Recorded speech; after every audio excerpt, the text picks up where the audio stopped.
share screen.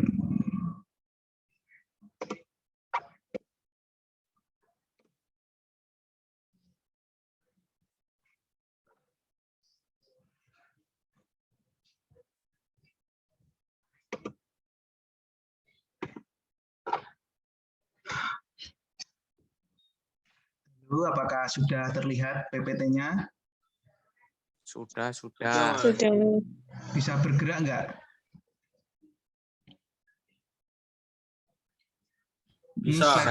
Bisa. Oke. Yuk kita mulai. Assalamualaikum warahmatullahi wabarakatuh.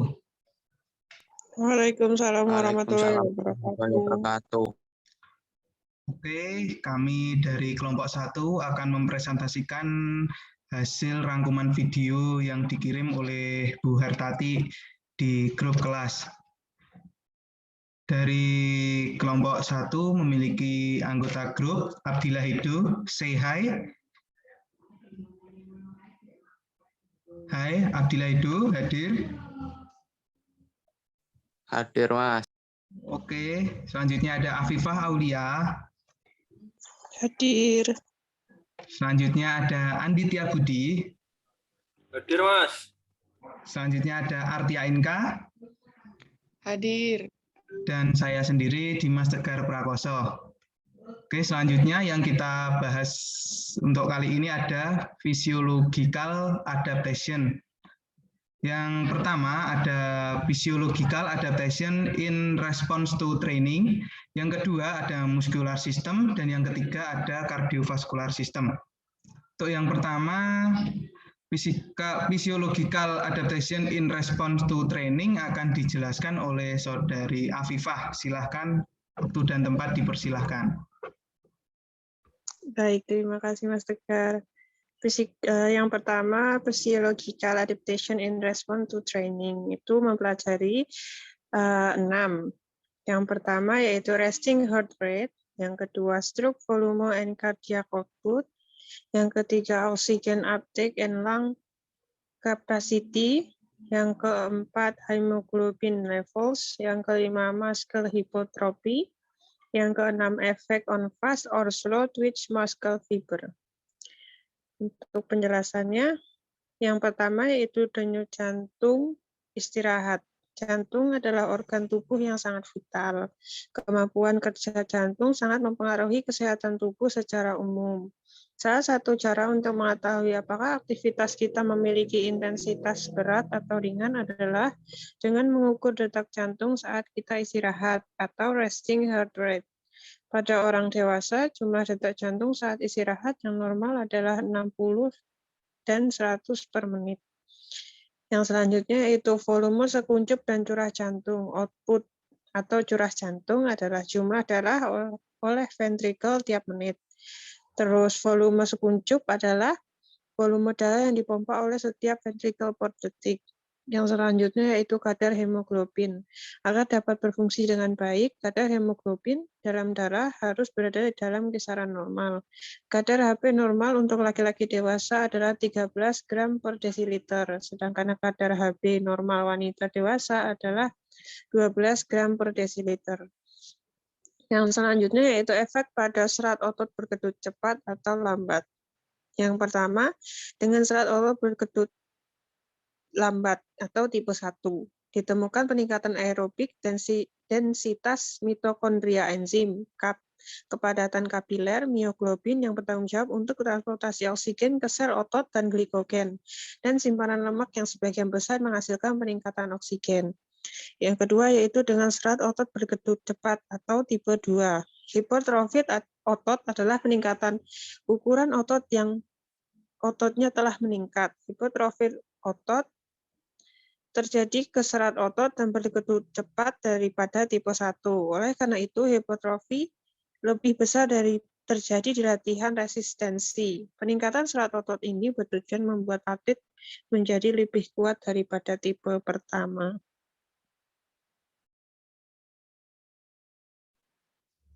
Yang selanjutnya boleh dijelaskan.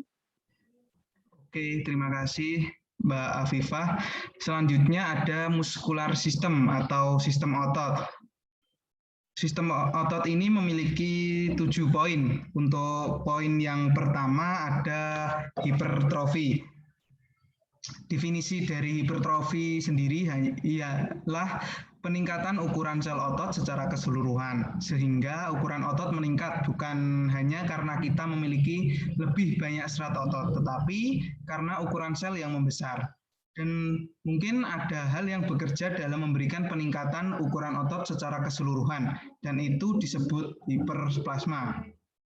Sehingga ketika sel otot baru sedang tumbuh, yang disebut hiperplasma itu ada beberapa perdebatan tentang seberapa besar hormon pertumbuhan yang merangsang sel otot.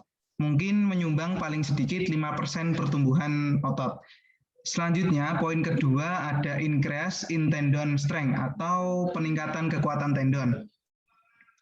Seperti yang kita ketahui, tendon akan menghubungkan otot ke tulang, sehingga berbeda dengan ligamen. Kalau ligamen itu adalah jaringan koneksi dari tulang ke tulang. Kita bahas mengenai tendon yang menghubungkan otot ke tulang, sehingga ketika otot berkontraksi, itu memberikan gaya tarik pada tulang yang bergerak pada sendi. Tendon terbuat dari kolagen dengan tekstur elastis dan sangat kuat. Tendon menempel pada tulang. Di sanalah kekuatan otot yang berkontraksi akan menarik tulang dan membuat gerakan di sendi jika kita ingin memperkuat tendon.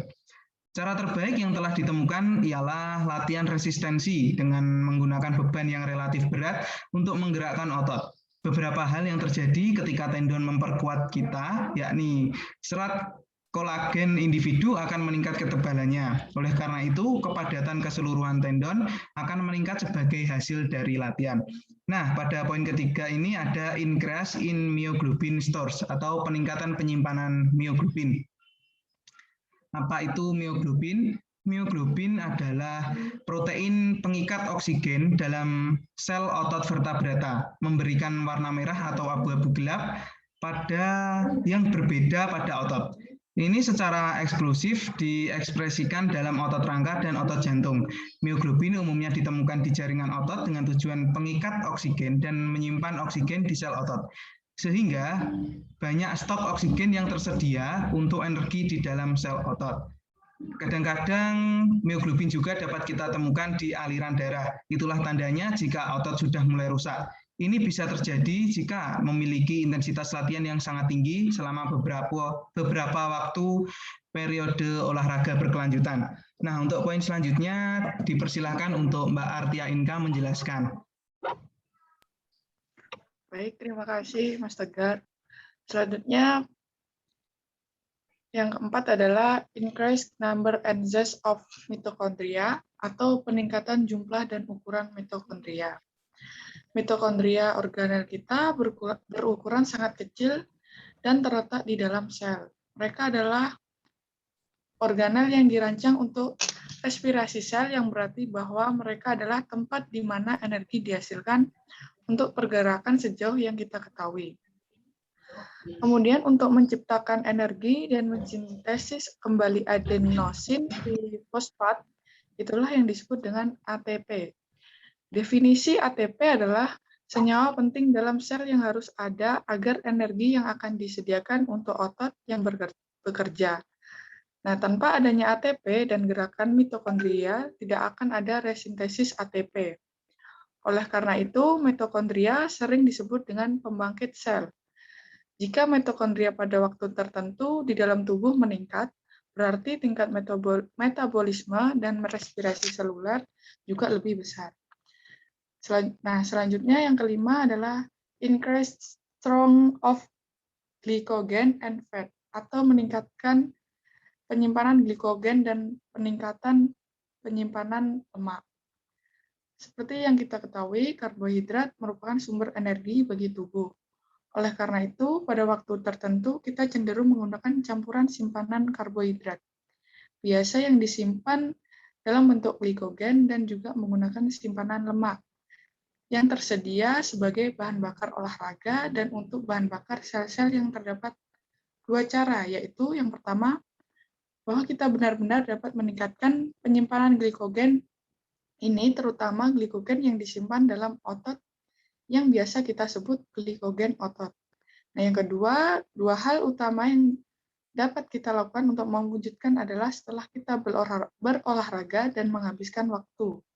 Jumlah glikogen yang baik disimpan di otot kita dalam waktu sekitar 2 jam setelah menyelesaikan latihan. Hal selanjutnya yang dapat kita lakukan untuk memperbaiki sistem itu adalah sedikit kafein. Sedikit kafein setelah berolahraga dapat meningkatkan penyimpanan glikogen. Beberapa saran hasil dari latihan lemak, tambahan dalam bentuk trigliserida mungkin ada di otot, dan oleh karena itu setelah latihan jangka panjang ada lebih banyak lemak tersedia dan ada di otot sehingga bisa lebih mudah teroksidasi yang dipecah dan digunakan sebagai energi di mana mungkin simpanan glikogen sudah mulai habis. Dan disarankan setidaknya sebagai upaya pelatihan daya tahan atau pelatihan jangka panjang dalam jangka waktu yang lama agar jumlah lemak di otot meningkat. Selanjutnya, poin yang keenam yaitu increase muscle strength atau peningkatan kekuatan otot. Kekuatan otot merupakan hal lain yang ditingkatkan dari hasil latihan yang terus-menerus, terutama dengan melakukan jenis latihan yang bersifat memikul beban. Namun pada awalnya kekuatan tersebut, kemampuan untuk mengangkat beban yang lebih besar atau berat atau dapat menjadi awalan dalam kurun waktu kurang lebih 6 minggu agar memperoleh kemampuan untuk memindahkan beban yang lebih besar. Selanjutnya, perolehan dan kekuatan tersebut pada dasarnya turun ke jalur neurologis yang lebih baik dan dapat diartikan secara sederhana bahwa otak akan semakin baik dalam memberi tahu tubuh apa yang harus dilakukan. Kemudian ada kekuatan otot, juga dapat hilang dengan sangat cepat dan berpotensi kehilangan setelah kurang lebih 8 minggu tanpa berlatih. Poin selanjutnya akan dijelaskan oleh Mas Anditya. Baik, terima kasih.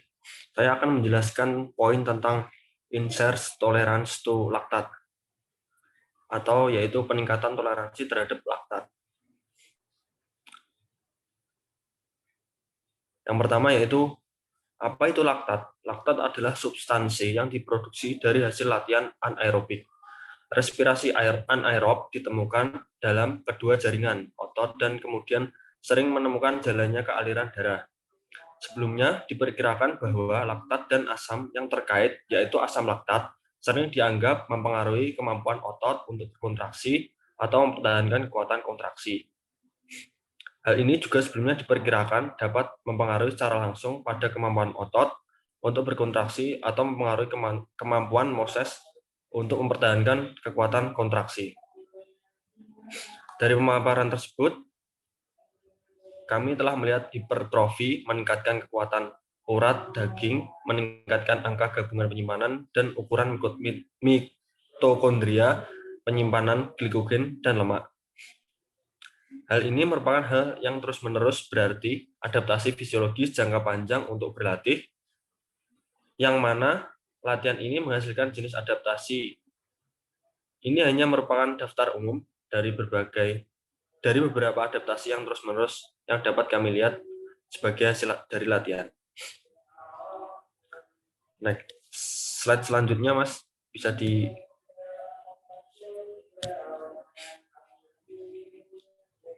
yang selanjutnya yaitu sistem kardiovaskular atau kardik hipertrofi. Adaptasi terhadap latihan dari perubahan-perubahan ini dalam jangka waktu lama karena periode latihannya lebih lama. Yang pertama yaitu hipertrofi adalah peningkatan ukuran sakromer serat otot. Yang kedua, jantung sendiri merupakan otot yang sel-selnya mengalami hipertrofi dalam beradaptasi dengan latihan. Yang ketiga, secara khusus ventrikel kiri menebal yang meningkatkan potensi kekuatan kontraksinya. Hipertrofi adalah peningkatan ukuran otot secara spesifik atau meningkatnya ukuran sarkomer yang merupakan salah satu subunit dari serat otot dan di mana memiliki filamen aktin dan miosin meluncur melewati satu sama lain.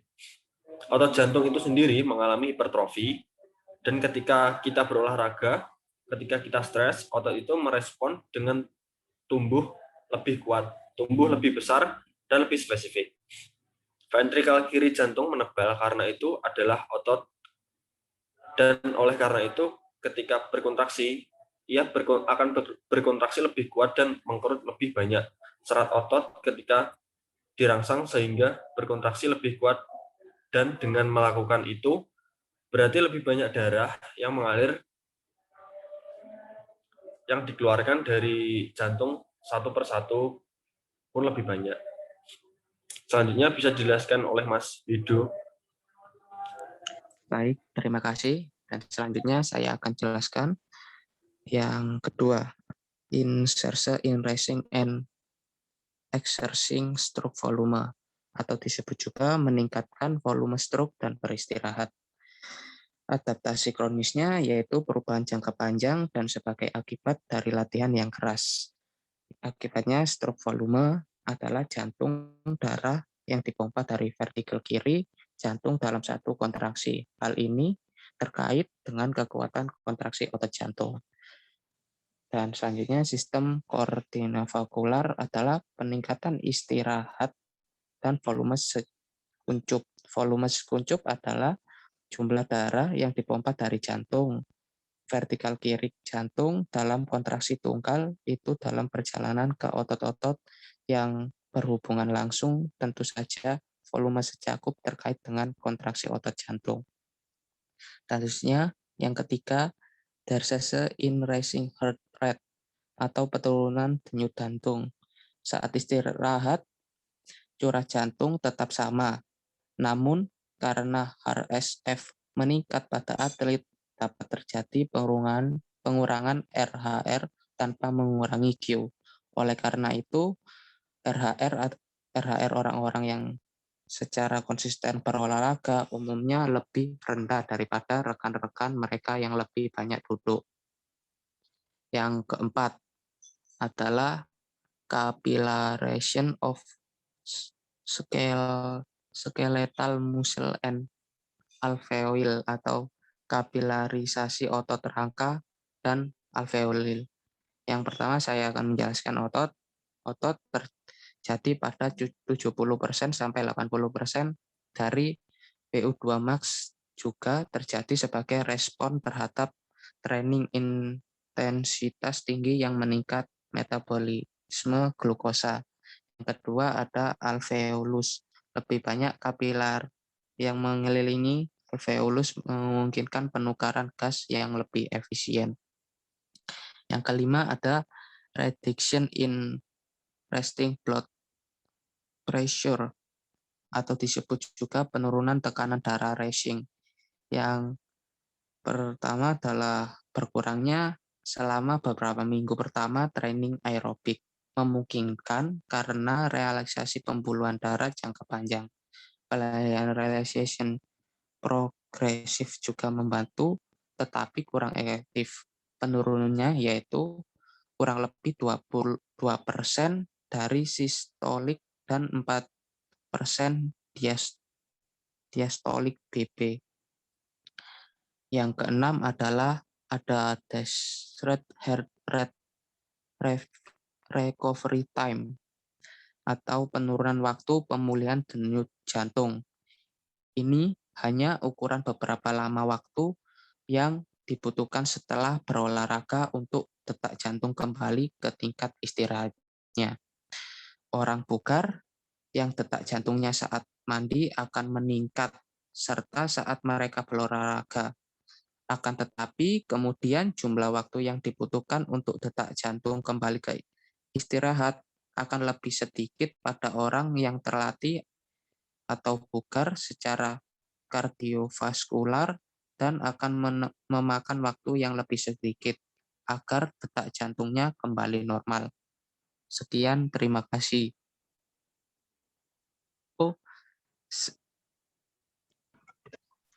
Oke, terima kasih teman-teman yang sudah menjelaskan isi dari PPT materi adaptasi fisiologinya tadi. Mungkin bisa saya stop share.